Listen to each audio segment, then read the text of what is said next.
Hey guys, welcome back to today's video. Today is Friday, June 27th, 2025. Happy Friday. Today we are going to be talking about the state of Texas yet again, as a number of top Democrats across the state have decided to meet to discuss, yes, the 2026 Senate race against Senator John Cornyn, who's looking like he might be primaried by Texas Attorney General Ken Paxton.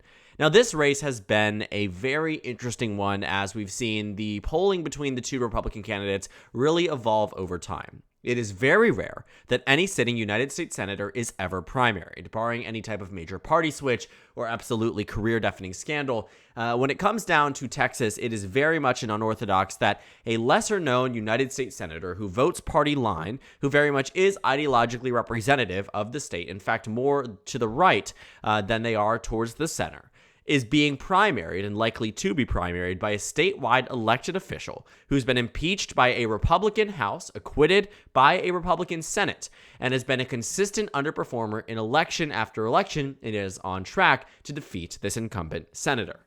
Now, this video focus isn't going to be about the Republican Party. I know that might be the expectation, but we talked about this yesterday. We talked about the Republican Party and what they know about their race, what they know to be competitive, what they know to be, something that will matter for the election cycle. For Democrats, it's a bit more open. And coincidentally, just as, one can expect in the news of politics as it becomes more and more relevant when Politico puts out articles about Cornyn being trounced by Paxton being the weaker candidate in Texas polling, you start to see that there's urgency around who might run in 2026. And so here's what we take away. The Dallas Morning News reported that Colin Allred, Joaquin Castro, and Beto O'Rourke met together, all of which had been elected to the United States representatives representing the state of Texas in some capacity for various different lengths. Two of the candidates, Allred and O'Rourke, already ran for Senate in 2018 for Beto O'Rourke and 2024 for Colin Allred. Joaquin Castro has not been a Democratic nominee for Senate. But all three of them, as outlined in this article, very much do want to run for Senate. Not a down ballot race, not for governor, not for attorney general, but want to run across the state for United States Senate. What we know based on these three candidates is that right now, Colin Allred does slightly perform better than many other candidates here. But all we know beyond that is that there are also few polls to really take a look at. Beyond that, the Democrats see this as a unique opportunity. Many of these Democrats wouldn't even be discussing the idea of running. And I really do apologize. I completely missed Tallarico, who is also running or considering running in this race. The reason why I think the oversight there was when you take a look at those who have been pretty well known within the state, it does pull down to Castro, Allred, and O'Rourke. But apologies on that front. Absolutely not intentional by any means. Apologize that on the headline. But the point is, what they also recognize is that this is a unique moment because of Ken Paxton.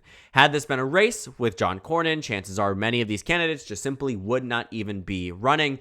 And that really goes to show that this Texas opportunity is really one that only matters because it's 2026, an expected blue wave year, and a uniquely weak GOP candidate. And so what we find here is that many of these Democrats have had this conversation largely because they do not want to have a non-unified front. They want to ensure that this primary largely does go smoothly, so you aren't tearing each other down right before a arguably very important general election.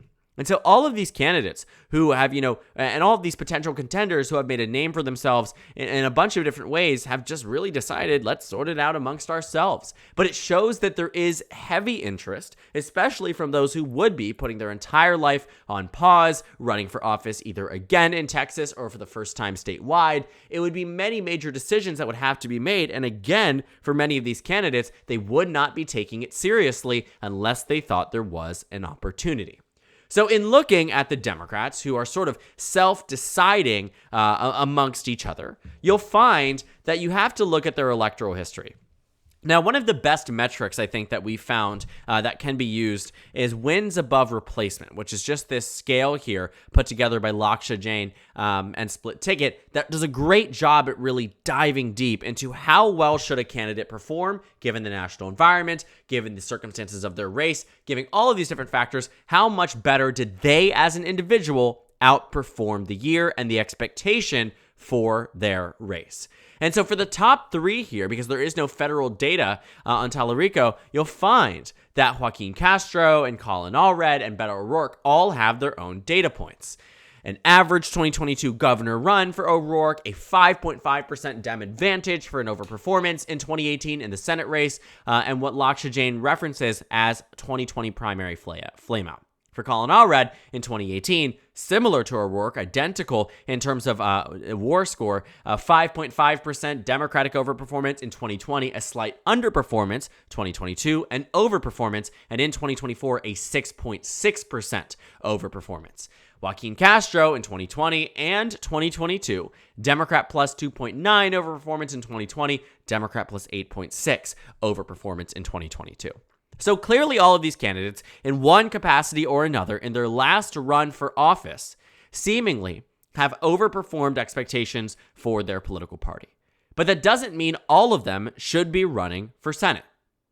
What we've come to know through the 2026 race and analyzing Texas since 2018, when it was at its most competitive position, you can see that in 2018, all of a sudden, Texas was down to being a 2.6% race. I mean, that was phenomenal for Beto O'Rourke. Democrats had a lot to be desired and a lot to learn from Beto O'Rourke.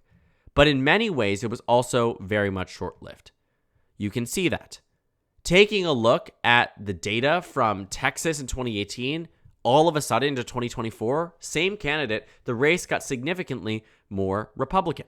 And that's not just because the candidates were different or the race on the Republican side had changed up and Republicans had nominated somebody else. It was the same Republican, same senator, same approval rating, but different composition of the state and different electoral trends. The 2024 presidential election was an election in which Donald Trump won Texas by 14 percentage points. And while seemingly not the largest amount for a state that is often revered as a very Republican state, it's a lot better than Trump in 2020 and a lot better as well as 2016. It only really rivals that of Mitt Romney's victory, though it was slightly smaller than Romney's in 2012. But it had reversed a decade of movement on the Democratic side trying to narrow down Texas to becoming more and more of a battleground state. Decided by 5.6 in 2020, by 14 in 2024. And so it makes things certainly more difficult for Democrats in 2026. Looking at it, Ken Paxton might be the candidate who could lose, but it doesn't mean that he will. And he might be the candidate that is weaker, but it doesn't mean that he will. And so for many of these Democrats that are looking to run, again, it very much seems that they only want to run if the opportunity is that they have a higher likelihood of winning than losing. And for all of these candidates here, based on some of those early metrics, one could reasonably conclude that it is better off if Colin Allred or even Joaquin Castro, who had a Democrat plus 8.6% overperformance in 22, decide to run for office. So I think it's a really competitive and interesting Democratic field that is shaping up, no doubt. I think that cannot be lost on it. A lot of these candidates are qualified and have a background that makes them fit to run for Senate, especially against Ken Paxton, who again will be uniquely weak. However, I think the Democrats should largely sort amongst themselves a better contender for 2026. And right now, again, like I said, Allred and Castro seem to be running in there, but we need to wait for more data. Now, also two potential candidates. We have two state senators, the mayor of San Antonio, who very much could run. And maybe there will be a list of candidates who do decide to challenge a big name. And with this whole question around, do Democrats revert back to what they know, the status quo? A lot of these candidates have names that are familiar, that have run before, that have been elected before, and that might not actually feel that comfortable to all the Democratic primary voters like it once did a year ago, 2 years ago, or might have, 10 years ago.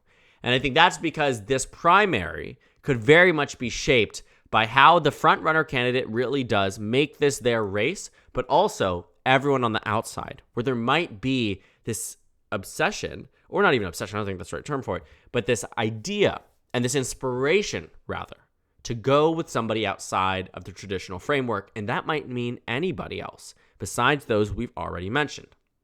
Outside of the potential column, these three, maybe these candidates just might not be the ones that voters think meets the moment.